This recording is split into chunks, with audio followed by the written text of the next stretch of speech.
కుక్క మనిషిని గరిస్తే అది వార్త కాదు, మనిషి కుక్కను గరిస్తే వార్త. జర్నలిజం బేసిక్ సూత్రంలో అప్పట్లో ఒక మేధావి అన్న మాటలు ఇవి.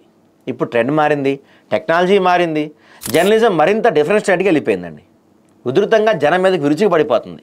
వ్యూస్ కోసం పోటీలు పడి ఎవరిని పడితే వాడిని సెలబ్రిటీలు చేస్తుంది మన తెలుగు మీడియా. యూట్యూబర్స్ అంటే ఫోన్లే అనుకుందాం, మెయిన్ స్ట్రీమ్ మీడియాకి ఏం మాయరోగం? అసలు ఎటు వెళ్తుంది నయా జర్నలిజం? ఎందుకు పనికిరాని ఇంటర్వ్యూలు?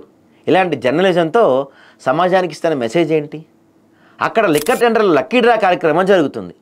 లక్కీ డ్రా టెండర్ దక్కించుకున్న వాడిని పోటీలు పడి మరీ ఇంటర్వ్యూలు చేస్తున్నారు కొందరు జర్నలిస్టులు.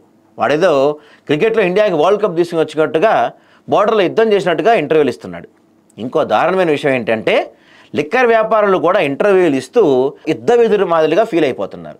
లిక్కర్ సేల్స్ ఎలా పెంచాలి, పెట్టుబడిని పెట్టుకుని లాభం ఎలా రావాలి, మద్యం కల్తీ ఎలా చేయాలి, ఇలాంటి క్రిమినల్ మైండ్ ఉన్న లిక్కర్ మాఫియాతో ఫేస్ టు ఫేస్లు. లక్కీ డ్రాలో వైన్స్ గెలుచుకున్నారు కదా, మీరు ఎలా ఫీల్ అవుతున్నారనే ప్రశ్నలు. దుకాణం మీరే ఉంచుకుంటారా, ఇంకొకరికి అమ్ముతారా అంటూ మరికొన్ని ప్రశ్నలు. వామ్మో, ఈ అంశాలు వింటుంటేనే వికారంగా అనిపిస్తుంది నాకైతే. ఎవరు చెలాడేది లేని కానివ్వండి, తగలబెట్టండి సార్, నిరంజన్ తగలబెట్టండి. రేపటి రోజున స్మగ్లర్లను, పెడలర్లను, ఈ రేప్ చేసే వాళ్ళని వాళ్ళని తీసుకొచ్చి ఇంటర్వ్యూ చేయొచ్చేమో చెప్పలేం. బోల్డ్ ఇష్యూస్ ఉన్నాయి మన చుట్టూతా. అవేమీ పట్టించుకోకుండా మద్యం షాప్ లాటరీ గెలిచిన వాడు తోపు అనే ఇంటర్వ్యూలను చూస్తే కలిగిన భావోద్వేగం ఇప్పుడు మెయిన్ స్ట్రీమ్ మీడియా, యూట్యూబర్ తేడా లేదు. ఇంకా గట్టిగా మాట్లాడితే యూట్యూబర్లే నయ్యం ఈ మెయిన్ స్ట్రీమ్ మీడియాతో పోల్చుకుంటే.